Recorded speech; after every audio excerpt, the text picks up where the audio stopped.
बिस्मिल्लाहिर्रहमानिर्रहीम। मैं अता मोहम्मद खान एडवोकेट इस वक्त मलीर कोर्ट में मैं मौजूद हूँ।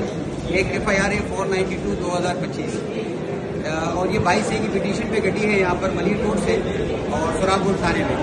ये वो बहुत बड़ा दहशतगर्द है और बहुत बड़ा चोर है। 379 सेक्शन है, 149 है, 506 और 427।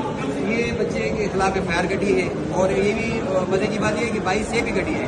8 नंबर ADJ साहब ने ऑर्डर दिए थे मलीर के और फिर उसके बाद सुरागपुर थाने ने इस बच्चे के खिलाफ, इस बच्चे का नाम रहीमुल्लाह है, इस बच्चे के खिलाफ FIR गड्डी और ये अपनी बेल करवाने आया है कोर्ट से। डिस्ट्रिक्ट एंड सेशन जज साहब के कोर्ट में हम मौजूद हैं मलीर के और यहाँ पर ये अपनी बेल करवाने आए। ये बच्चा देखते हैं, इसकी उम्र देख और ये कत्ल की धमकियाँ दे रहे हैं और 90,000 का बहुत बड़ा जनरेटर है वो चोरी करके लेके जा रहा है।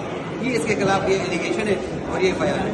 तो बहरहाल हमें अदालतों को भी सोचना चाहिए और अदालतों के बाद फिर अगर SHO साहब के पास एक ऐसा कोई ऑर्डर आ गया है, वो हालते में है, तो अदालतों को तो पता नहीं कि उम्र कितनी है, लेकिन अगर आपके पास एक ऑर्डर आ गया है और आपके पास बच्चा भी पेश हो गया है तो आप SHO साहब सुरागपुर को मेरी हम्बल रिक्वेस्ट है कि खुदारा कुछ तो अकल के नाम आप ले, कुछ तो सोचे। इस बच्चे के खिलाफ आपने FIR काटी है, ये अभी बेल करवाने आए।